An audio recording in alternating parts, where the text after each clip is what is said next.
Europe without Alex Rawlings. So, without further ado, here he is.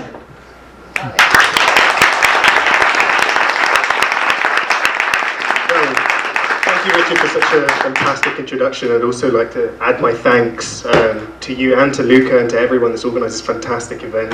I think we've already had a really good time. We've spoken a lot of languages, we met a lot of really interesting and inspirational people, and I hope that these kind of events continue in the future. However, I would also like to point out that in organising this wonderful event of cross-European cultural exchange and tolerance and diversity, we are all missing Eurovision. And also, I think that there's a very important message that we can all take from the fact that this conference is organised in all places in Budapest, in Hungary, where, you know, we gather the language experts of the entire world in a place where almost none of us speak the language. So, we really are reminded what it's like to be wandering the streets going, do you speak English? So definitely, Magyarul, let's do it. But to get more serious, I mean, first of all, I'm going to talk today about what it's like to learn small languages and about the wider picture of language learning. And in some ways, this is kind of a continuation on Susanna's speech from this morning, because of course she talked a lot about extinct languages, and she also talked about Ladino. Now today I'm going to talk not so much about languages that are getting extinct, but about ones that are sort of waning in their popularity.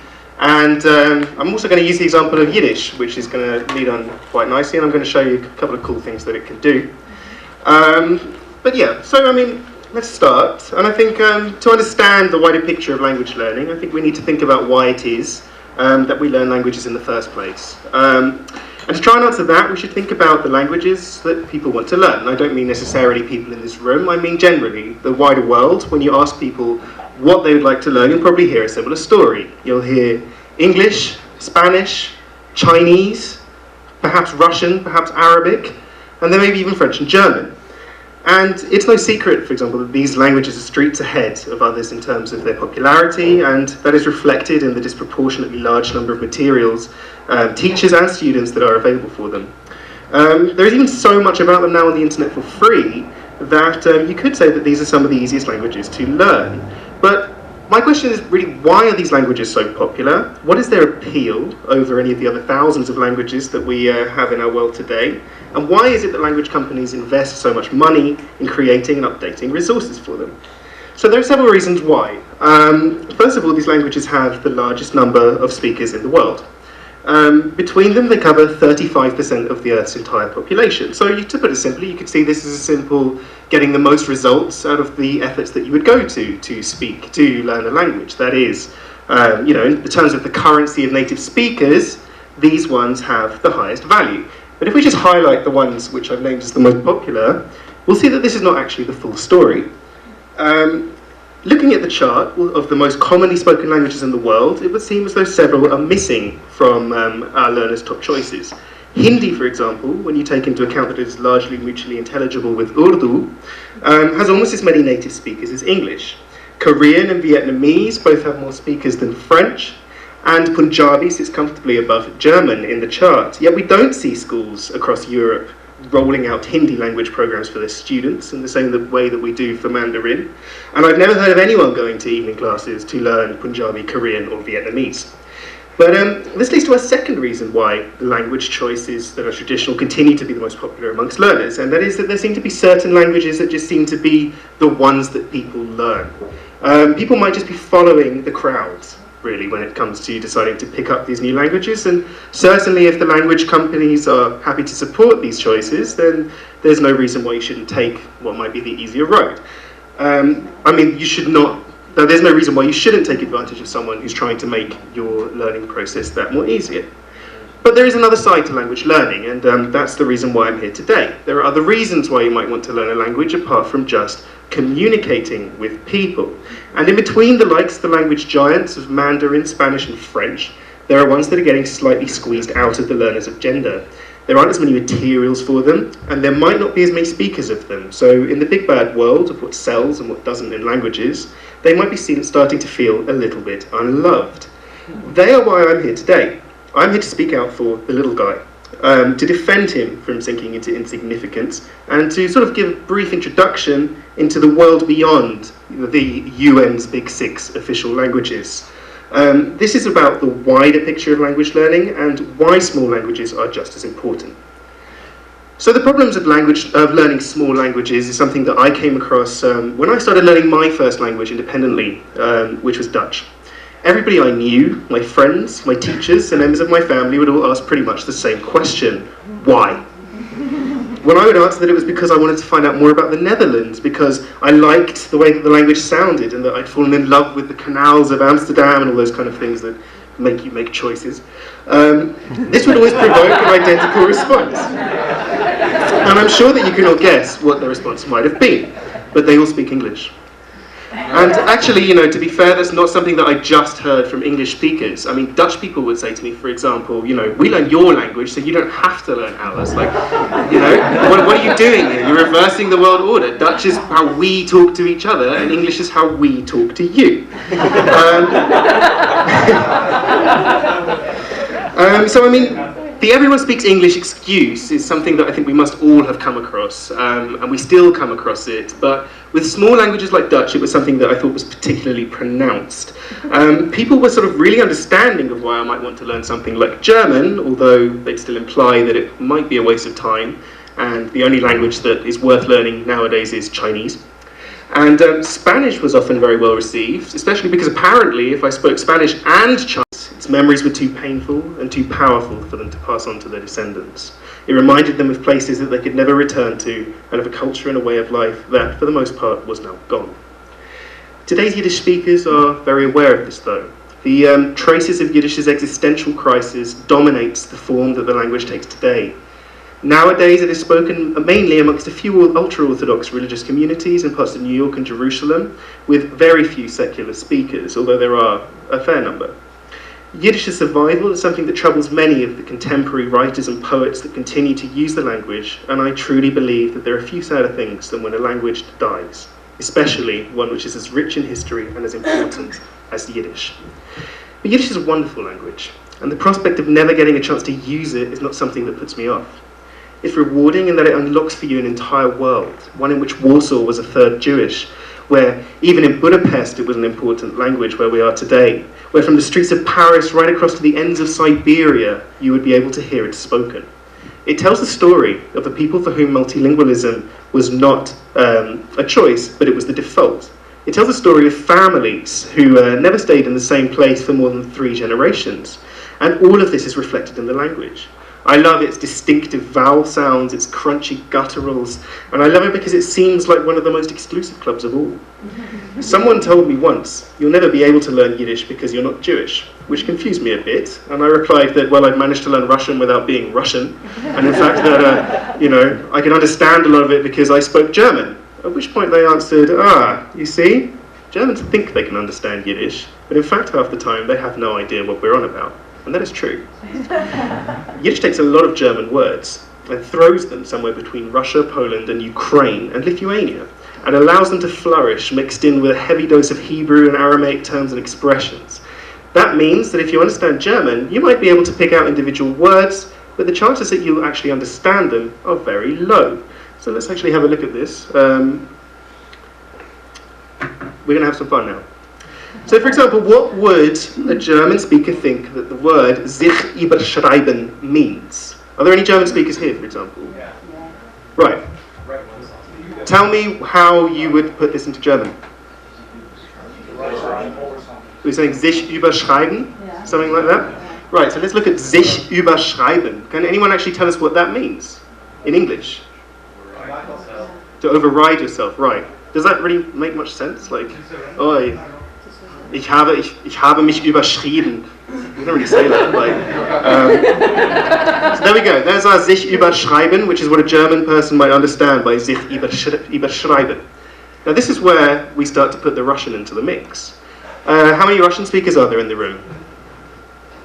Okay, so again, an exclusive club. How many of you might have heard of the expression in Russian, переписываться? Переписываться. Okay? Or переписаться, put it in the short form. Which means, of course, to have a correspondence with someone.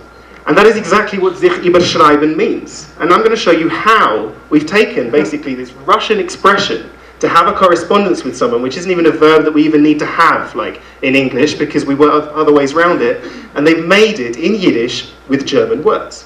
So first of all, we've got the Russian word pisat, which means to write. From this, we have schreiben, which is the Yiddish for to write.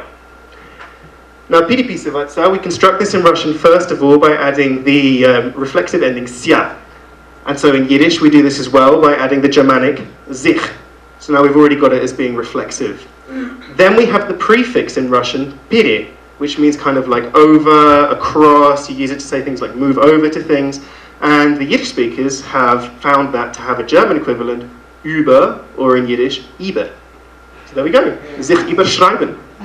Now, maybe this doesn't excite you as much as it does me. But like, when I came across this, I thought this was awesome. Like,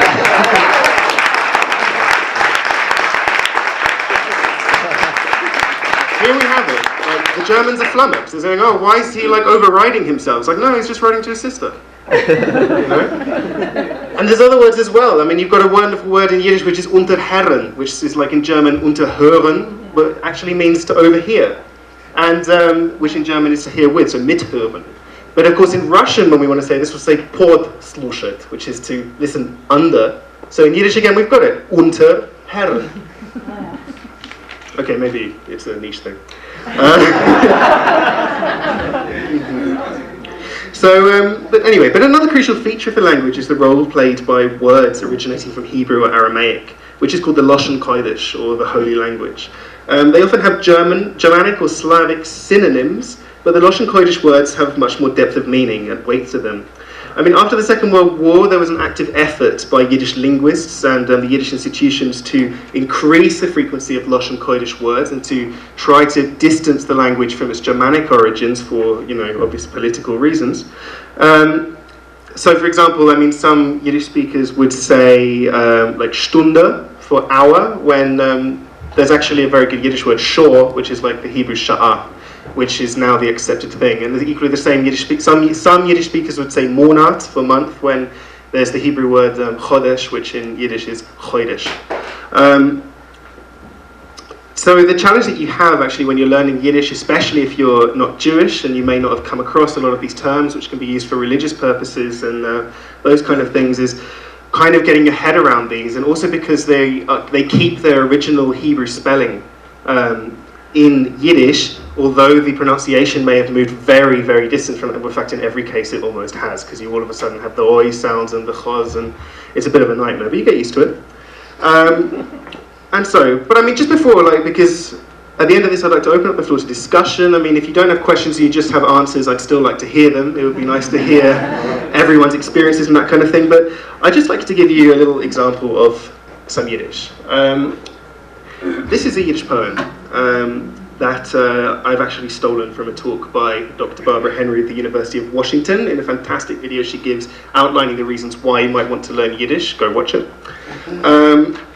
And it is called Sechs Shoras, or 6 lines. And here on the left I've put it in English, and I've also given you a transliteration if you don't know the Hebrew alphabet.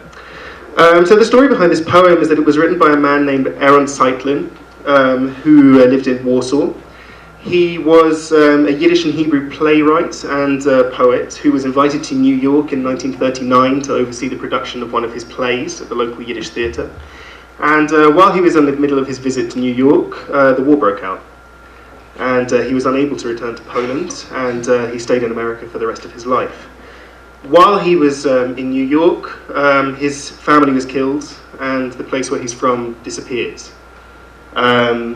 Which, I mean, is quite a sobering thought, to think that you can leave somewhere and it just vanishes. And yet you remain a part of it and you're still living it, but it's gone. And this is what this poem is about. This poem is also about the role that Yiddish now has in a world where no one wants to speak it, no one thinks it's useful, and everyone is opting instead for Hebrew and English. It is about Yiddish's fight for survival in a world where no one needs it. So I'm just going to read it for you. Ich weiß, keiner darf mich nicht auf Ort der Eulen. Mich, werter Bettler, auf dem jiddischen Besäulem.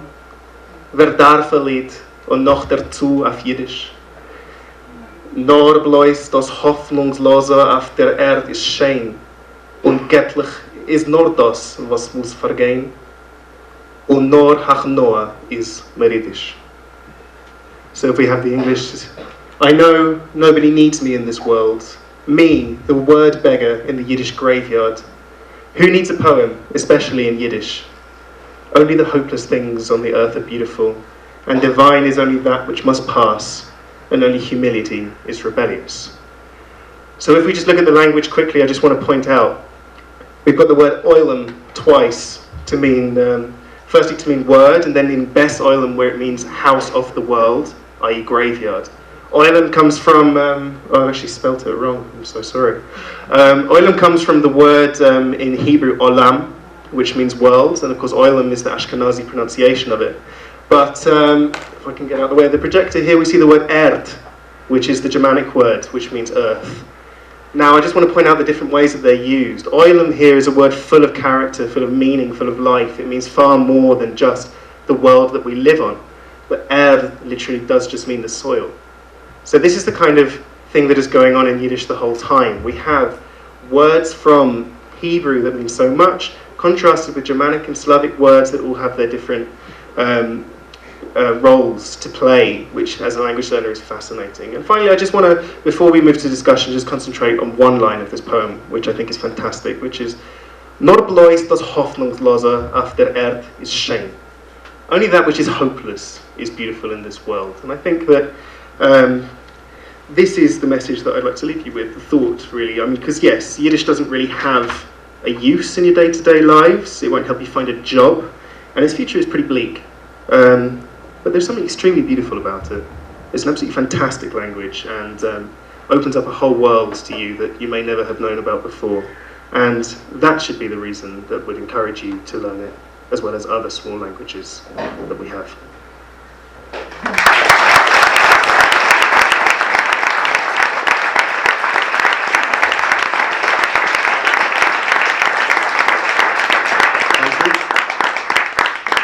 Beautiful language. Actually, do you know what? I used to hear it in a park in North London quite a lot. There's a big Jewish community in North London. Whenever I went to the park, I can't remember what it was now, where it was exactly, and I used to hear Yiddish all the time. And it was like, oh my god, I can kind of get something. I was probably misunderstanding everything you were saying. Probably overriding themselves. Okay, we've got 10 minutes for questions before the last presentation. Who's hands up? Okay, I'm going to go here questions first. You snooze, you lose, I'm sorry. I'm just wondering, do you have any plans to learn Klingon? No? I'm sorry, I'm not a Star Trek fan. I don't mean to disrespect it. Dothraki maybe, if anyone watches Game of Thrones. That's pretty cool. So first two quick points. I actually have a secular friend who speaks Yiddish as a native speaker, so maybe that's of some use for you. The second thing, I just started learning Catalan, and so I was actually thinking earlier about how it would go when I probably will spend a weekend or two in Barcelona during the summer. So I'll let you know how that experience goes, whether people will switch to Spanish and English automatically, and I'll have the same war. And then I have a question. I lived in the Netherlands for a year in Utrecht, and when I was there, I arrived, I didn't speak any Dutch. And I remember there was just one cafe in the entire town where they would tolerate my attempts in the beginning. Everywhere else would automatically speak to me in English, but this one cafe they would always allow us to speak in Dutch. We obviously gave them a lot of business. I didn't like the food, but there you go. It was effective. And I recently returned to the Netherlands on a few trips to Amsterdam, and I was pleasantly surprised that people suddenly spoke to me only in Dutch. And I was wondering if you had also noticed, I know Richard speaks quite good Dutch as well, and whether you've noticed this phenomenon in the last decade and why you think that has happened. I haven't been living in the Netherlands, so I'm not sure if it's a political switch or what's behind this sudden openness to speaking more Dutch with foreigners. Yes. Yeah, I mean, I think that's definitely true, and that's certainly something that Richard and I talked about in a video we made in Parma in Italy in November, is that suddenly you can speak Dutch, and they speak Dutch back to you, and they don't think it's weird. So, I mean, I can't really comment on what's going on in Holland socially, politically, etc., because, I mean, my trips to Holland are normally like weekend trips on the megabus. But something has happened, and I think people now are open to the idea of people learning Dutch. They're much more free about it. They'll let you make mistakes, and I think it's a really good thing, because obviously now people in Holland are really proud of their language and they want people to learn it, and it's not just a secret code anymore. So yeah, I agree. So first of all, I found your talk was brilliant.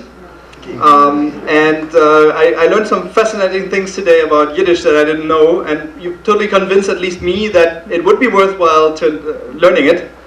I just wonder, how do you feel about the opportunity cost? Because the time that you've spent learning Yiddish, you could have learned Hindi or Korean, and there's only that much time that a human can spend learning languages. So does it sometimes make you sad that there are so many that you didn't learn? Because you have to make a choice. But why do we learn any language? Like, this is the big question, because for me, I know from the beginning it's never been that I've been collecting them. It's not like I'm a language collector. I learn the languages that are interesting to me, that I've got like a connection with, that I want to speak. I mean, I wouldn't learn Chinese just because it's Chinese, for example. And personally, I find like what Yiddish gives me and what smaller languages give me, and the effect that they have on the way that I can interact with the world around me is like makes everything worth it. And so I wouldn't say that it's like a wasted investment of time. Okay, I have two questions. One, how do you deal with the idea that some language users or dialect users will consider you as very impolite if you suggest they are peasants and old cultured and the low part of the society because you try to make fun of their language? This is the first first problem. The second is, how do you distinguish between dialects which are so close that you don't know them, but the local people might be very angry if you make a slight misunderstanding? I would say something like Croat and Serbian or things like that. How do you deal with that? Have you a list of things you must avoid at any cost? Okay, I think what I understand of what you're getting at is the idea that like when you're learning a language, you are suddenly entering a room where you don't really know anyone. And there's an awful lot of things that have been said before you enter that room that you may not know about and that you may not understand. So for example, Serbian and Croatian, we all know sort of 25 years ago they were one language, now they're two, and don't forget it. The way that I think that you have to approach this is that if you're in a situation like that, you have to make it clear that you're an outsider, you're a foreigner, you're someone that's making an effort to learn the language. I mean, it's not something that I think I'd say very often, but I mean, maybe drop the accent, let them know with this one that you're not part of whatever it is that's going on in that country or that you don't know about. You're just someone who needs to buy a bus ticket. And if you stick to that approach, you shouldn't have any problems with either of the two things that you mentioned. Okay, well, time is ticking on, so last question now. So, in terms of somebody who's not Jewish who speaks Yiddish, Colin Powell, the former Secretary of State of the United States, whose family is originally from the Caribbean, I think Jamaica, he speaks some Yiddish because he grew up, I think, someplace in Brooklyn, and he worked for a Jewish furniture store. So, here you go. You can always tell people Colin Powell. Exclusive club. Yes. Maybe we will see Alex Rawlings as the future Foreign Secretary of the UK. And then we'll have that. So my question is that I know that there has been a revival of klezmer music, both in the United States and in Europe. Do you think that's helping people learn Yiddish or get interested in Yiddish? And are the singers of those klezmer music, do they speak Yiddish, or are they just learning the songs, from what you understand?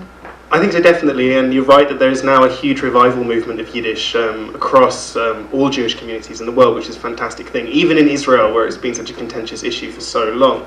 And klezmer is a way that that's happening as well. And I'm not sure if the singers in the klezmer bands are necessarily native speakers of Yiddish, but a lot of the time they're maybe Jewish people whose parents or grandparents spoke it that have learnt it because they want to rediscover something of themselves. And they've also decided that becoming a klezmer singer and that kind of thing is a way of getting back in contact with their culture. And also klezmer music, I can't believe I missed it out, is an absolutely fantastic part of Yiddish and something which learning it will offer to you. And please go on YouTube and have a listen to some of the stuff that's there. It's absolutely fantastic. Thank you very, very much, Alex, and thank you for all your questions. I know that there's a lot of people with a lot more questions, and I hope you'll take the opportunity to find Alex during the breaks and ask anything that's important to you. Thank you very much. And now,